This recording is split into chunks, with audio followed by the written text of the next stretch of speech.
Ele vai trazer mensagem para nós.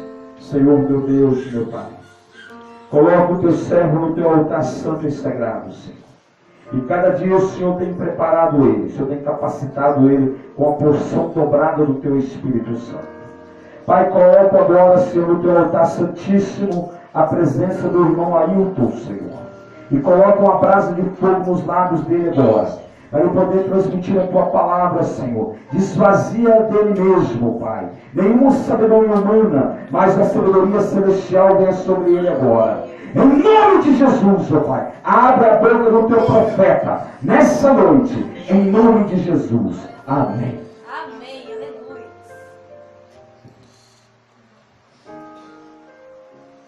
Vou tirar isso. Relíquia. Eu vou guardar para a eternidade. Quando eu morrer, meu bem, não esquece de colocar no caixão. Eita, Daqui 100 anos, tá? Ficar com a bengalinha assim, pregando a palavra. Glória. Graça e paz, igreja. Amém. Novamente estou aqui para ministrar a palavra de Deus. É uma alegria imensa de estar aqui na casa do Senhor, casa de Deus, para trazer a palavra do Senhor. Nós não somos nada. Deus é o único digno de toda a honra e toda a glória. Então eu vou pedir agora ao Pai que Ele possa me dar autoridade em nome de Jesus, para que eu possa, Pai, ir no seu trono celestial, pegar uma brasa viva, e que o Espírito Santo, Pai, através da minha boca possa me usar. Porque sei, Pai, que eu não consigo mudar ninguém. Com as minhas forças não consigo mudar ninguém. Mas o poder no nome de Jesus, o Espírito Santo de Deus, Ele sim consegue. Então hoje, Pai, em nome de Jesus eu peço, Pai, com autoridade, para que o seu povo que está aqui hoje nesse lugar, que eles possam, Pai, sair cheio do Espírito Santo, cheio da sua glória e cheio do seu poder. Vai restaurando e transformando vidas que estão aqui hoje, em nome de Jesus.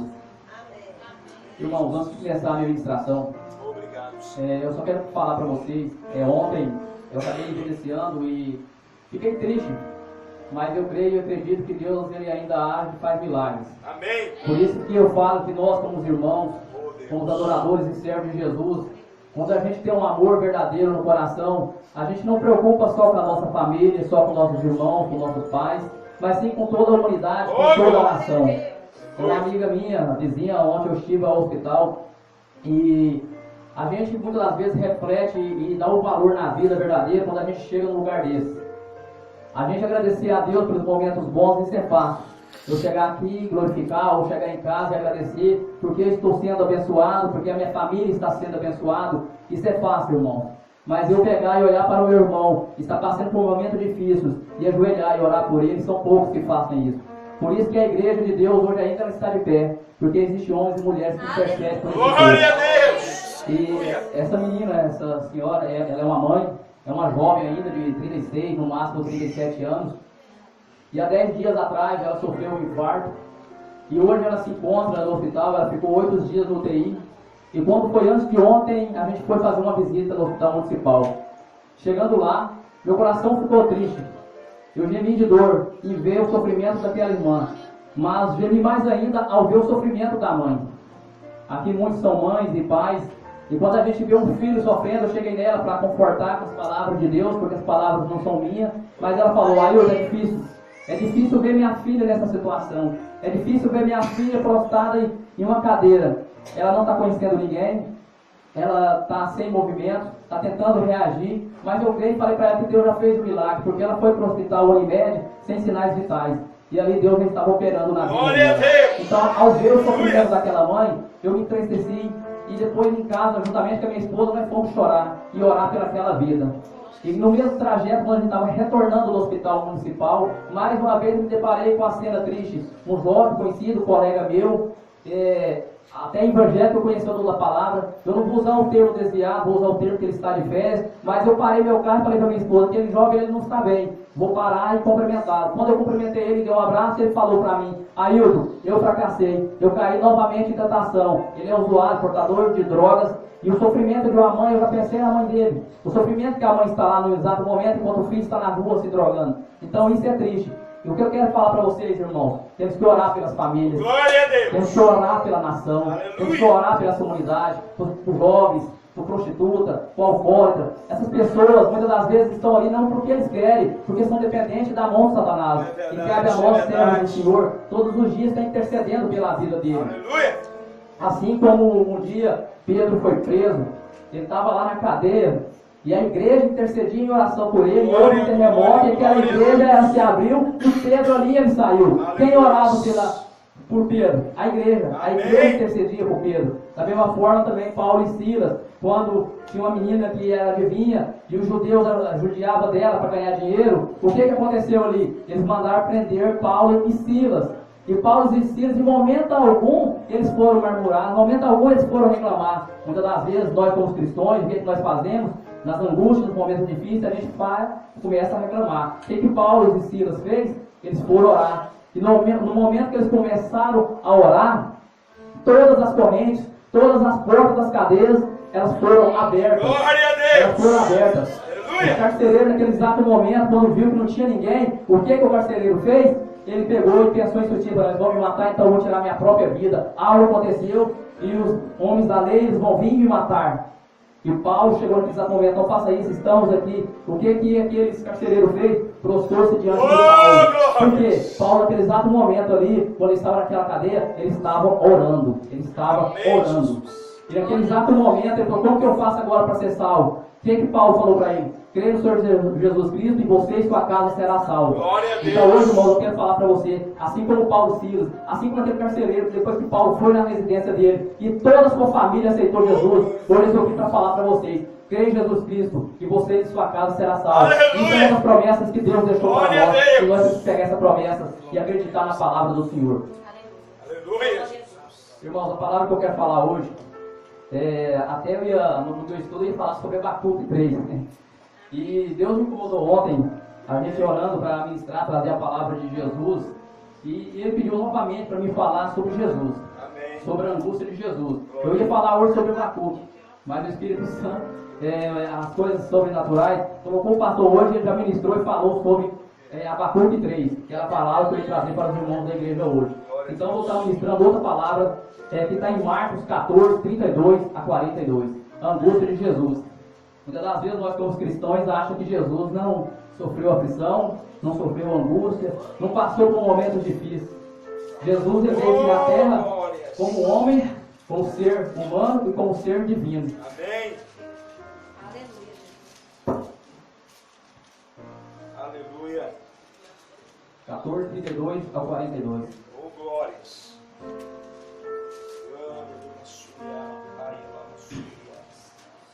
Glória a Deus. Amém, irmãos? Mistério do Senhor. Então foi para um lugar chamado Getsêmani. Getsêmani que significa prensa de azeite, irmãos. E Jesus disse a seus discípulos: sente-se aqui enquanto vou orar. Mais uma vez, Jesus ele estava o quê? Orando. Aleluia. Levou consigo Pedro, Tiago e João e começou a ficar aflito e angustiado. Ele disse: a minha alma está profundamente triste, numa tristeza mortal. Fique aqui e vigie. Indo um pouco mais adiante, prostou-se, orava para que, se possível, fosse afastada dele naquela hora. Ele dizia: Pai, tudo é possível, afasta de mim este cálice. Contudo, não seja o que eu quero, mas sim o que tu queres. Oh, glória. Então voltou aos seus discípulos e os encontrou dormindo. Disse ele a Pedro: você está dormindo? Não pode vigiar nem por uma hora? Vigie e ore, para que não caia em tentação. O espírito está pronto, mas a carne é fraca. Mais uma vez ele se afastou e orou, repetindo as mesmas palavras.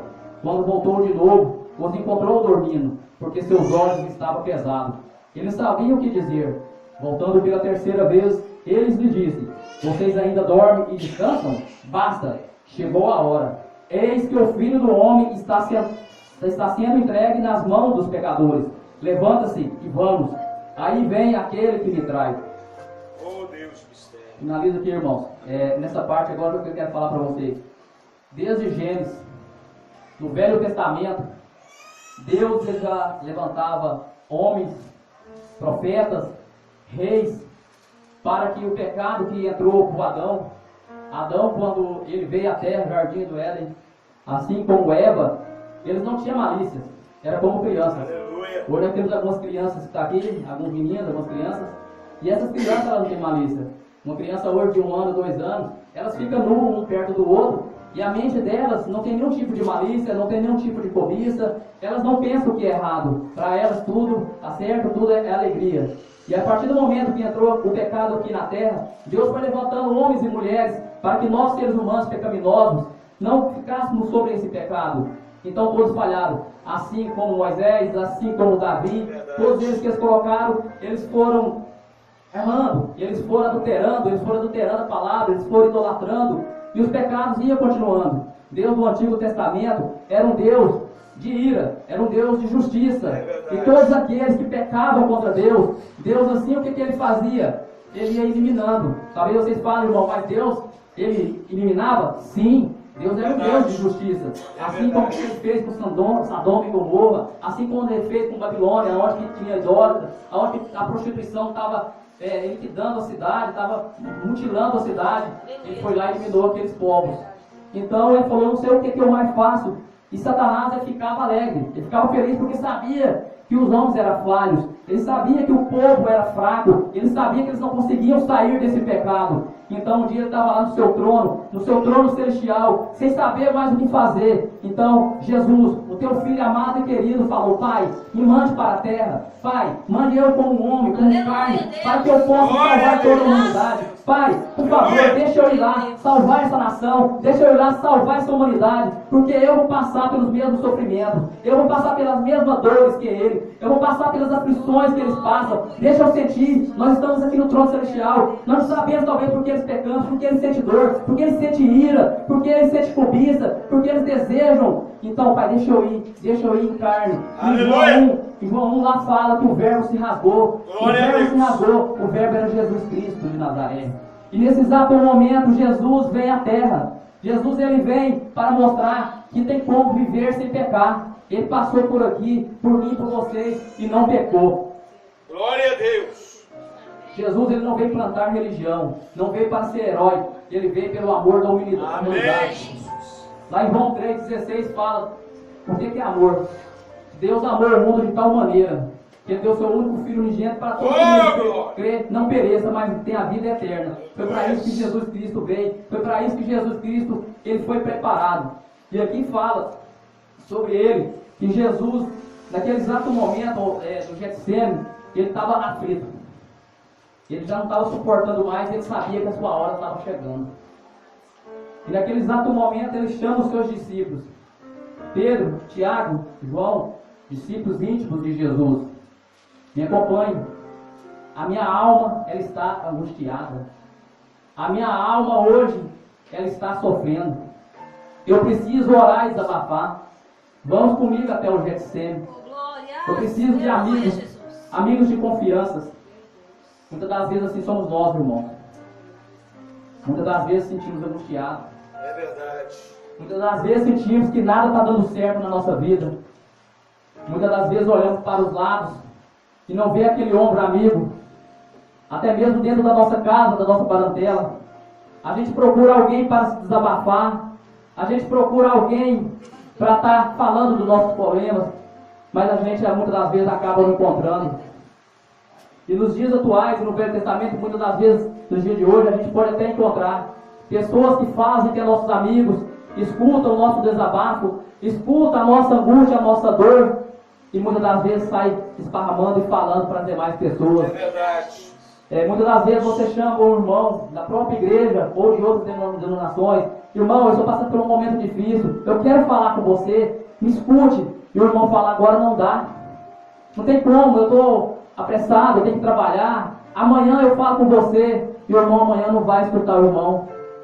Passa dias, passa noite, e o irmão com aquele problema, o outro irmão não teve a questão de ir lá entender a dificuldade, o problema, ou até mesmo talvez de não ir lá, mas prostrar e ajoelhar. Não, hoje eu vou orar pelo meu irmão, hoje eu vou interceder pela vida do meu irmão. Ele está passando por um momento de angústia, ele está passando por um momento de sofrimento com a tua família. Então hoje eu vou ajoelhar, eu vou clamar a Deus, porque Deus escuta a minha oração, porque eu sou justo, porque eu sou servo, e Ele vai entender que eu estou orando por esse meu irmão, Ele vai entender que eu estou orando pela essa nação. Então, irmãos, nós temos que mudar de postura. Quando o irmão chega em nós, nós e quer falar, é porque está com um problema. Assim foi Jesus. Assim foi Jesus. Jesus, quando chegou em João, Tiago, ele estava passando pelo momento de angústia. Aí talvez os irmãos falem, mas Jesus era Deus. Jesus ele não sentia angústia. Irmãos, Jesus ele veio em carne. Jesus ele sentiu dor. Jesus sentiu tudo aquilo que nós sentimos. Amém, Jesus. E naquele momento ele só precisava de um amparo. Ele precisava rasgar o coração dele. Jesus precisava rasgar a alma dele. E precisava desabafar. Ele precisava orar. E quando ele voltou, o que aconteceu? Os irmãos estavam dormindo. E muitas das vezes acontece isso conosco. Muitas das vezes na nossa vida, na nossa casa, na nossa família, a gente chega para ser aconselhado, a gente chega para ser fortalecido e muitas das vezes as portas se fecham. Mas eu quero deixar a irmã uma mensagem para vocês que as portas humanas podem se fechar, mas a porta do céu, o Espírito Santo de Deus, ele está aqui para alimentar cada um. Ele está aqui para ministrar a vida de cada um. Então vocês creem e busquem a presença do Senhor Jesus. Glória a Deus. Amém. E Jesus sempre foi homem de coração. Quando fazia um milagre, ele isolava no monte para orar. É verdade. Irmãos, Jesus ele foi um dos homens que mais orou e nos ensinou o que é oração e o que é o poder da oração. Mas aqui eu repito da seguinte forma. Aqui fala que quando Jesus orava, quando acontecia um milagre, quando Jesus ganhava uma batalha, o que Jesus fazia, irmãos? Jesus ele ia para o monte orar. Porque ele sabia que depois outra batalha viria. Então ele ia lá agradecer a quem? Ao Pai, a Deus. Irmãos, muitas das vezes nós, como seres humanos, pecaminosos e falhos, a gente consegue muitas vitórias, a gente consegue muitas conquistas. E quando a gente consegue uma conquista, o que a gente faz?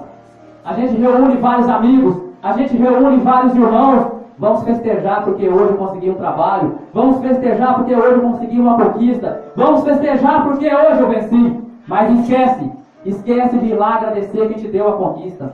Esquece de ir lá prostrar diante do Senhor e agradecer, Senhor, hoje eu te agradeço. Senhor, eu estou orando porque você me deu a vitória. Glória a Deus! Me deu a vitória. Aleluia!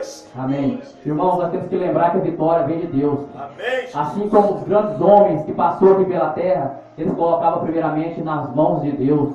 Ele colocava o poder do Espírito Santo. Ele pedia para anjos, para ser cobrido através de armadura celestial. E ali aqueles anjos, arcanjos, ele já ia lá prendendo as pessoas. E assim eles conseguiam a vitória. Assim temos que ser nós hoje, nesse exato momento.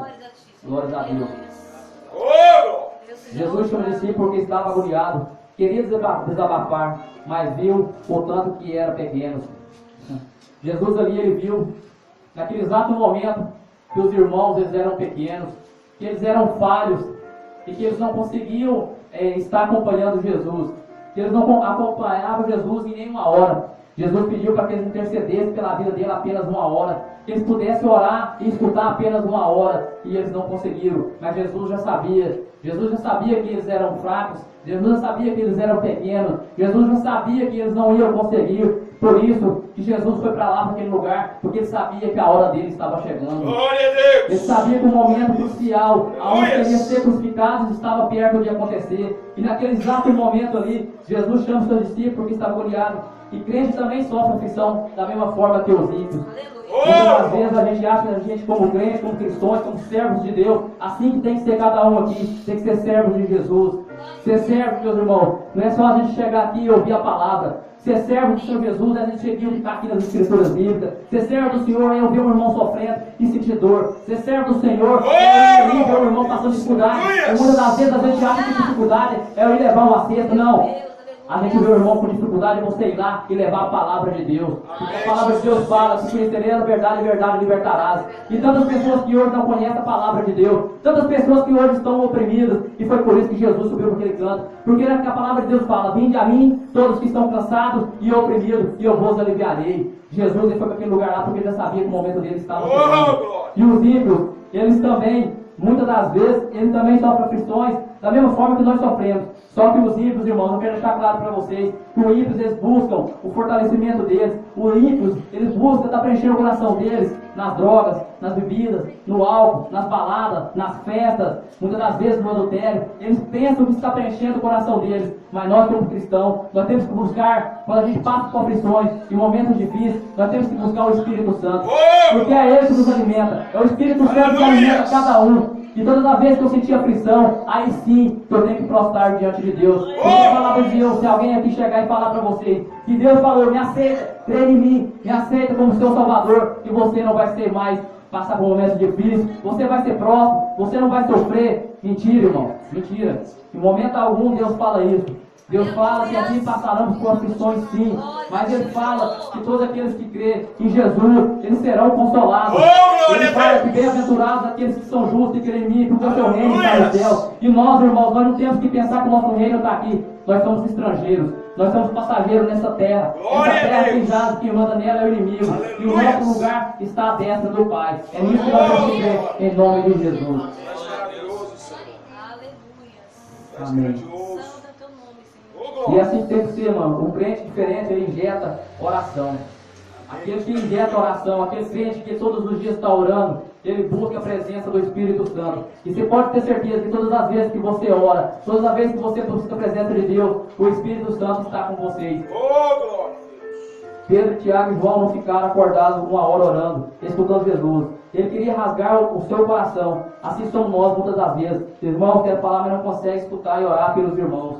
Irmãos, nós temos que mudar a nossa postura de crentes. Nós temos que mudar a nossa postura de cristãos. Foi para isso que Jesus veio. Jesus ele veio para nos ensinar. Ele veio para nos alimentar. E todos os dias nós temos que buscar esse alimento. Nós temos que buscar o pão da vida. Nós temos que buscar Jesus para que a gente não venha sofrer nesse mundo pecaminoso. E a gente tem que crer que a gente vamos ser salvos. Como eu falei para vocês, sempre significa prensa de azeite. E naquele lugar Jesus chorou para que o óleo do Espírito Santo descesse. Jesus naquele lugar, ele chorou para que a alegria hoje nós tivéssemos. Ali, quando cada lágrima de Jesus chorava, era para que a gente possamos hoje estar sentindo felicidade no nosso coração. Jesus naquele momento ali, ele chorou para que a gente possamos hoje estar ganhando a salvação. Ele não passou ali, foi por acaso, irmão. Ele passou ali naquele momento de angústia, naquele lugar de Getsêmani, ou o Monte das Oliveiras, como está em algumas escrituras, para, no momento aflito da vida dele, saber que ele não estava fazendo aquilo ali nada em vão. Ele sabia que através daquilo ali, através do seu sacrifício perfeito, que ele ia fazer, que o Cordeiro veio aqui e ia ser purificado, ele ia ser sacrificado, e todos que acreditassem e crerem nele, pelo menos uma alma ia ser salvo. E ele acreditou nisso. E hoje muitas pessoas seguem o Evangelho em nome de Jesus. Naquele exato momento ali, ó, ele sentia dor. E as dores foram para nos aliviar, irmão. Ali, cada dor que ele sentia no Getsêmani, ele ainda não estava sendo crucificado, mas ele estava sofrendo. Ele estava sofrendo na alma. Muitas das vezes, a gente também sofre na alma. Muitas das vezes, a gente não precisa tomar chicotada, mas com problemas que a gente passa em casa, com problemas que a gente passa com nossos filhos, com problemas que a gente passa com nossos esposos, com nossas esposas, com problemas que a gente passamos no nosso trabalho, a gente começa a falar, a não acreditar. E assim não podemos ser. Jesus, ele nos purifica e nos transforma. Glória a Deus! Aleluia! Satanás achou que naquele momento ele tinha ganhado aquela batalha. Por quê? Porque naquele momento Jesus ele estava muito triste, ele estava com a sua alma dolorida, então Satanás começou a ficar feliz. E em Marcos 14:35 ali ele fala da seguinte forma: indo um pouco mais adiante, prostrou-se e orava para que possível fosse afastado dele aquela hora. E ele dizia: Pai, tudo é possível, afasta de mim esse cálice, contudo não seja o que eu quero, mas sim o que tu queres. Nesse exato momento, ele dá uma bufetada em Satanás. Porque ele estava sentindo fraqueza, ele estava sentindo tristeza, mas ele entendeu que ele não ia fazer a vontade dele, mas a vontade de Deus. E a vontade de Deus é que cada um aqui seja perdoado. A vontade de Deus é que cada um aqui se arrependa. A vontade de Deus é que cada um aqui busque a presença de Deus. A vontade de Deus é que cada um aqui alimenta do Espírito Santo. Então Jesus falou: Pai, não seja feita a minha vontade, mas sim a sua vontade. Daquela forma ali, ele já começou a buscar, ele já começou a se fortalecer na presença do Pai, na presença do Espírito Santo, para que ele pudesse aguentar o que ele ia passar na crucificação. Da mesma forma, irmão, Paulo um dia também estava angustiado. Por isso que eu quero mostrar para vocês que nós somos humanos. Nós também sentimos angústia. Paulo um dia falou: eu sinto o espinho na carne. A minha carne hoje está com espinho. E Deus falou para ele: a minha graça te basta. A minha graça te basta. E se na sua fraqueza, eu estou aqui para te encher do meu poder. Irmãos, eu estou aqui para falar para você. Que é na nossa fraqueza que aparece o poder de Deus. Que é nas nossas angústias, que é nos momentos de aflições, é no momento que a gente não acredita mais, que a gente fala: mas eu oro tanto pelo meu parente, mas eu oro tanto pelo meu filho, minha filha hoje está no caminho do mundo, a minha filha hoje está se desviando, a minha filha hoje não faz isso, a minha mãe, meu pai não escuta a palavra, o irmão não escuta a palavra, mas eu já estou fraco, eu não consigo mais, meu Deus, eu não consigo mais, Jesus. Mas Jesus manda falar para vocês que é a nossa fraqueza que Ele começa a agir. Glória a Deus! Jesus começa a agir, irmão, Aleluia! quando a gente está lá embaixo, quando a gente se curva e prostra diante dele, aí Ele começa a mostrar o poder e a glória. Um dia eu queria fazer tudo com as minhas forças, tudo com meus braços, eu queria trazer meus filhos forçados para dentro da igreja, eu queria pegar minha filha e trazer ela forçada, mas hoje eu entendo. Hoje eu entendo que eu não vou conseguir, a não ser com o poder de Jesus nas minhas orações. Eu creio e acredito. E é assim, irmãos, que vocês têm que ser. Assim que nós temos que acreditar, continuar acreditando, orando e prostrando-se diante de Deus. Glória a Deus. Glória! Nossa vida, tudo que acontece é porque Deus permite. Ele sabe até onde podemos suportar. E o seu sangue nos purificou. Jesus, irmão, quando você é justo, quando é servo do Senhor, Ele deixa, Ele permite. Assim quando um dia no Velho Testamento, Ele permitiu que Jó passasse por todos aqueles momentos, todas aquelas aflições, mas porque Ele conhecia e sabia o coração de Jó. Ele sabia que Jó era fiel a Ele. E eu falo a vocês, irmão, se nós somos fiéis a Deus, se nós somos fiéis a Jesus, você pode ter certeza que Ele vai permitir a gente passar por dificuldades, passar por limitações, mas Ele sabe as nossas limitações, Ele sabe até onde que eu posso ir, Ele sabe até onde que vocês possam estar indo, e você pode ter certeza, na hora que Ele vê que você não aguenta mais, Ele vai mandar o poder dele, Ele vai mandar o Espírito Santo, Ele vai mandar anjos para fortalecer a cada um, e falar: irmão, eu confio, levanta-se, porque vocês estão comigo, e eu estou com vocês. Então por isso que temos que estar na presença de Deus, buscando a cada dia. Então, irmãos, naquele exato momento ali, pela terceira vez, Ele chega e novamente topa os discípulos dormindo. Eles topam os discípulos ali cochilando. Eles topam os discípulos descansando. Eram os mais íntimos, eram os amigos dele, que era Tiago, João e Pedro. Marcos 14, 41, 42, no mesmo, só para concluir aqui. Voltando pela terceira vez, ele diz: você ainda dorme e descansa? Basta, chegou a hora. Eis que o Filho do Homem está sendo entregue nas mãos dos pecadores. Levante-se e vamos. Aí vem aquele que me trai. Oh Deus, aleluia. Oh Senhor, ali a dor já era demais. E ele já estava esperando naquele exato momento. Ali ele sabia que ia ser traído. E naquele exato momento veio uma multidão, os soldados, os judeus, eles vinham com tocha, com espada, preparados para pegar Jesus. Jesus, como ser divino, ele já sabia o que ia acontecer. Judas, um dos 12, um dos seus discípulos, ali onde se vendeu, aonde que trocou por 30 moedas a sua salvação, o seu amor por Cristo, ali como ele combinou com os soldados, com os judeus, através de um beijo, ele entregaria Jesus. E quando eles chegam lá, Judas dá um beijo em Jesus. E Jesus fala: amigo, por que fez isso? Jesus, nesse exato momento, mesmo sabendo que estava sendo traído, ele chama Judas de amigo. Jesus fala: amigo, por que tu faz isso? Por que tu faz isso? E muitas das vezes, irmãos, pessoas da nossa própria família, pessoas do nosso próprio trabalho, pessoas que convivem com a gente, nos traem. E nós, muitas das vezes, ficamos irados e até amaldiçoando essas pessoas. A palavra de Deus fala que a gente tem que amar o nosso inimigo e orar por ele. Então Jesus, mais uma vez aqui mesmo, no final de ser entregue, mesmo sendo traído por Judas, ele dá uma lição de vida para mim e para vocês. Em momento algum ali ele condena Judas, e sim chama ele de amigo. E naquele exato momento ali, Pedro, ele, um discípulo, muito estressado, nervoso, ele pega a tua espada e corta a orelha de um soldado. Jesus fala: eu não quero sangue, guarda a tua espada. Jesus vai ali, pela última vez antes de morrer, ser crucificado, e faz mais um milagre. Mais um milagre, ele vai ali, põe a mão naquele soldado e a sua orelha, ela volta ao normal. Mas o último milagre para mostrar para aquele judeu, para mostrar para aquele povo que ele era Deus e ele era Jesus. Mas mesmo assim o coração deles continuava firme, mesmo assim eles estavam querendo levar Jesus para aquele lugar para ser crucificado. Então eles começam a preparar, e ali eles levam Jesus para Pilatos. E Pilatos, naquele exato momento, ele pega Jesus e manda ele para Herodes, porque ele sabia que Jesus era inocente.